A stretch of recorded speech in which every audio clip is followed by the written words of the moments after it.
വസന്ത സംഗീതത്തിൻ്റെ രാജശില്പി, മലയാളത്തിൻ്റെ രവീന്ദ്രൻ, ഞങ്ങളുടെ പ്രിയ രവിയേട്ടൻ, അങ്ങയുടെ ചിരസ്മരണയ്ക്ക് മുന്നിൽ ഈ ചലച്ചിത്രം ഞങ്ങൾ ഹൃദയപൂർവ്വം സമർപ്പിക്കുന്നു.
കൃഷ്ണ,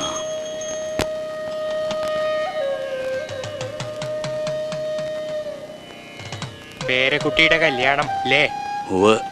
തൃക്കൂർ ദേശത്തിന് കാവൂൾ ക്ഷേത്രവും ബാക്കി വെച്ചിട്ടില്ല. എല്ലായിടത്തും കയറി തൊഴുതു പറയാനുള്ളത് പറഞ്ഞു. എല്ലാം ഭംഗിയാവും. ആ, എല്ലാം നിവർത്തിച്ചു തരട്ടെ നാട് കാക്കുന്ന ഈശ്വരന്മാര്. നാരായണ.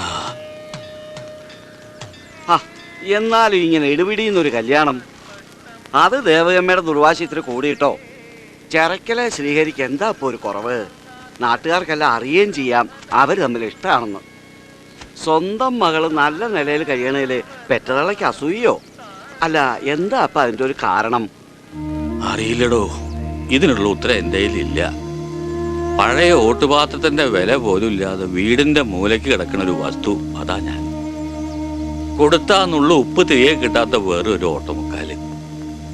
അവിടെ കാര്യം നടത്താൻ എൻ്റെ മോളും അവളുടെ മോനും ഉണ്ട്. ഞാൻ കയറി വല്ലതും പറഞ്ഞാൽ എൻ്റെ മോൾ എനിക്ക് പടിപ്പറ തുറന്നു തരും പെരുവഴിയിൽ ഇറങ്ങാൻ. വഴിവക്കിൽ കിടന്ന് ചാവാൻ വയ്യാത്തോണ്ട് ഒന്നും മിണ്ടുന്നില്ല.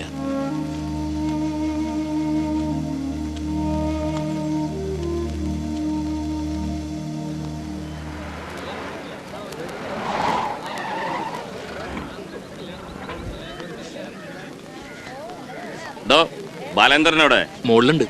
ആ,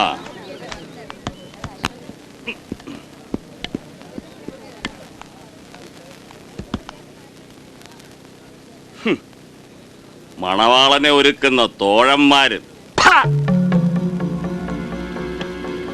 പുറത്തേക്ക് ഇറങ്ങി നിൽക്കേ. എനിക്ക് ഇവനോട് 2 വാക്ക് സ്വകാര്യം പറയാനുണ്ട്. എളുപ്പം. കള്ളച്ചോട് വെച്ച് വീഴ്ത്തി നീ അവന്റെ പെണ്ണിനെ സ്വന്താക്കാൻ പോവല്ലടാ. 4 ദിവസം മുമ്പ് വരെ അവന്റെ കൂടെ നടന്ന് അവന്റെ അവളുടെയും പ്രേമത്തിന് ഒത്താശക്കാരനായി നടന്ന നീയ് ഡാ അന്നം തിന്ന് വളർന്നവൻ ഇമാതിരി ചെത്തത്തരം കാണിക്കലടാ. എടോ, കോണം കെട്ടി നടക്കണ കാലം മുതലേ കണ്ടു തുടങ്ങിയതാ മേലെപ്പുരയിൽ എന്തോന്ന ഞാൻ. അവള് പെണ്ണായി വളർന്ന കാലം തൊട്ട് മനസ്സിൽ കൊതിച്ചതാ അവൾ എനിക്കുള്ളതാണ്.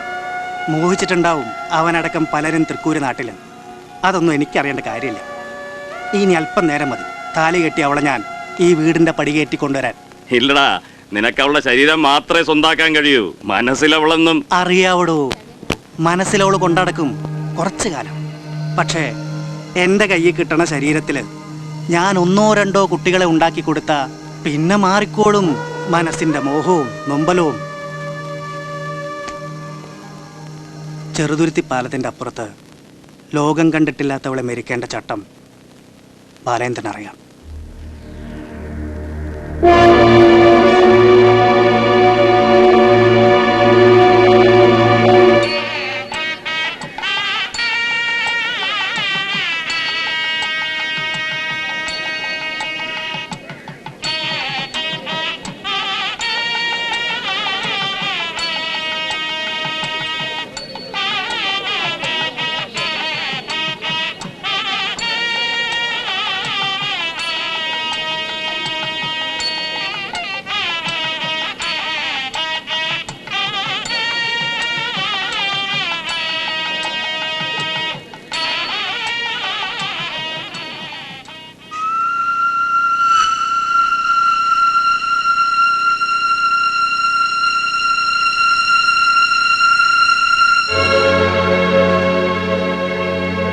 മോളെ എന്തിരിപ്പാ ഇത്?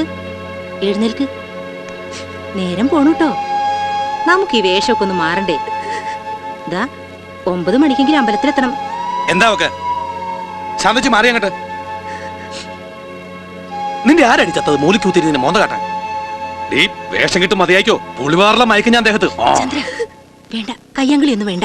എന്താ അവിടെ? രണ്ടാളും ഒന്ന് പുറത്തേക്ക് ഇറങ്ങി നിൽക്ക. എന്റെ മോളോട് എനിക്ക് ചിലത് പറയാനുണ്ട്. പൊയ്ക്കോളൂ രണ്ടാളും. കാട്ടവും വിലയും വാങ്ങി ഒരുത്തിന്റെ കൂടെ പറഞ്ഞേക്കാൻ പെടാപ്പാട് പറഞ്ഞതിന്റെ ഇടയിലാ പെണ്ണിന്റെ അഹമ്മതി.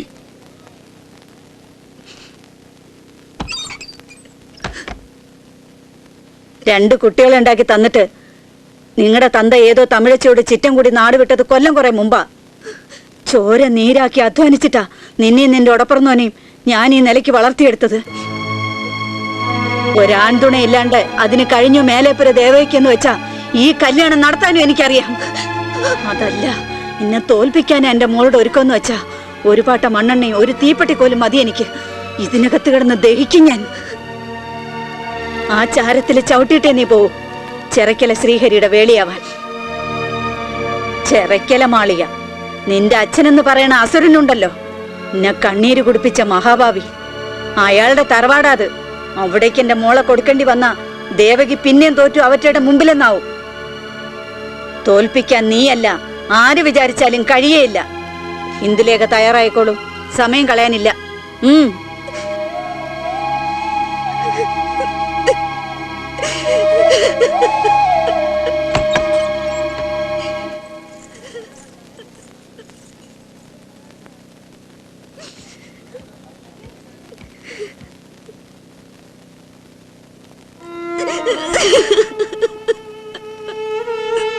നഷ്ടായത് കിട്ടാൻ യോഗമില്ലാതെ പോയത് സ്വർഗം തന്നെയാ. പക്ഷേ കിട്ടാൻ പോണത് നരകാവാതിരിക്കാൻ മുത്തശ്ശൻ കൂടി പ്രാർത്ഥിക്കാം. അല്ലാണ്ട് ഞാൻ എന്താ പറയാ?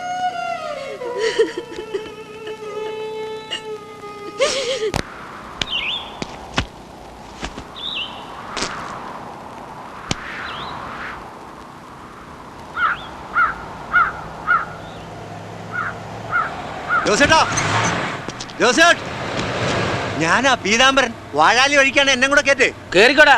ആ പോവാ. റൈറ്റ്.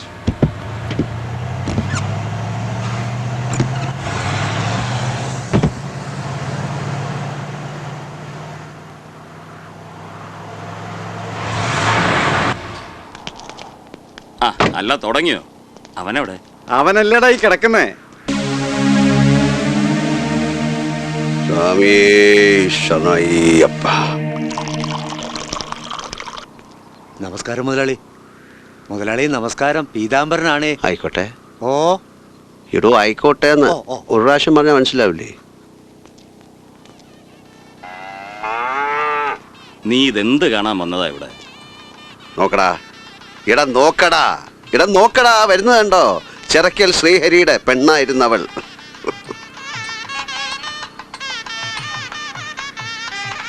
കാത്തു സൂക്ഷിച്ചൊരു കസ്തൂരി മാമ്പഴം പുന്നത്തെ ബാലേന്ദ്രൻ കൊത്തിക്കൊണ്ടുവന്ന് കണ്ടോടാ. പ്രിയ സഖി പോയി വരൂ, നിനക്കു നന്മകൾ നേരുന്നു.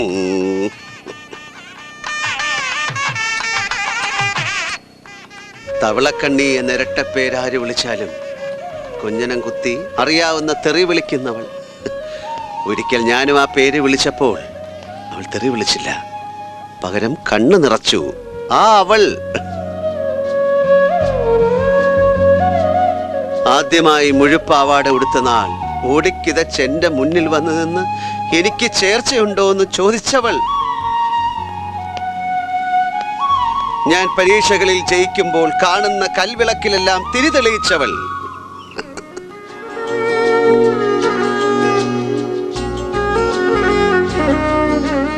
കഥകളി കാണാൻ പോയിട്ട് കണ്ണിൽ കണ്ണിൽ നോക്കിയിരുന്ന് നേരം വെളുപ്പിക്കാൻ കൂടെ ഉണ്ടായിരുന്ന കൂട്ടുകാരി. കെഞ്ചി ചോദിച്ച ഉമ്മ തന്നെന്ന് വരുത്തി ഇടവപ്പാതി പെയ്യുന്ന നാട്ടുവഴിയിലൂടെ തിരിഞ്ഞു നോക്കാതെ ഓടിപ്പോയവൾ. അവൾ